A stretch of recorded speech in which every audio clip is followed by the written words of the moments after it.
Mahmud Ali writes, "Hey there, guys. I just watched the Kick-Ass films again recently, and to be frank, I did enjoy them.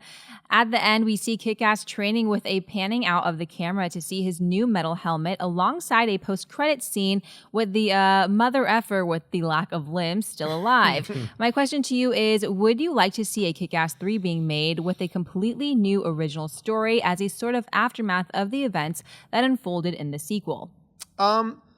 Look, I'm with you. I liked Kick-Ass 2. I did. I enjoyed it. But I've said this before. It had a giant Big Daddy hole in the middle of it.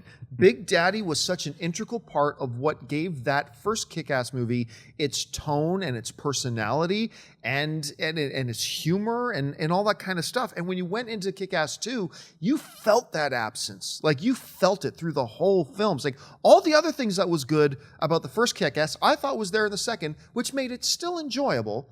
But it's like Nirvana putting out another album after what was the lead singer's name? Cobain, after Kurt Cobain committed suicide. It won't work quite. It's a different thing. The personality has changed. You know, you try to make a cake. Now just take out flour and now see how that cake turns out next time. And that's kind of what I felt. Even though I still enjoyed number 2, I'm not interested in the third one unless they concoct a way, as ridiculous as it would be, but it's Kick-Ass after all, to bring back Big Daddy with Nicolas Cage. Honestly, myself personally, I'm not interested in a third Kick-Ass movie. I'm happy with the 2 that we got. What about you, Schnapp?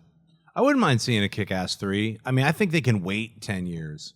But let Quicksilver number 2 get older. Quicksilver number 2. Let Quicksilver number 1 maybe become a villain or something, and then maybe their kids fight. Or I just think the comic book already had a Kick-Ass 3, and I wasn't that into the way they did that resolve. So I don't know if they would use that actual comic book as a basis. I would just go fresh, wait 10 years, come back, end the trilogy in a different, a unique way. That's what I would try to do. Well, in reference to the Big Daddy hole, some bands can survive a lead singer change. This one, Sorta. Kick-Ass 2, I thought it was fun. I liked that movie a lot. I thought Jim Carrey did a good job of filling the void that was left by Big Daddy. Mm-hmm. Now, at the end of that movie, the way the events unfold, the third one, I'm not clamoring to see it. It's not going to be like some hole in my life that I don't get to see another Kick-Ass. I don't get to revisit that universe. But I'm kind of intrigued by Schnepp's idea that let it sit for a little bit and let's go see the older Kick-Ass and see what he's up to. That is the most intriguing premise. So we can wait a while. Yeah, I also just want to add, I think we just saved Doctor Strange, what we were talking about, because they were probably going to do that Sinestro ending, and then they were like, wait a sec, we just watched Collider Movie Talk. That would be pretty stupid to have Mordo just get evil at the end. So, guys, emergency boardroom reading, we're no longer going to have the guy from Doctor Strange be a DJ with Zac Efron. Yeah. Got to cancel that stuff. Just, newsflash, just saw Collider Movie Talk. We got to change everything. It's just what happened.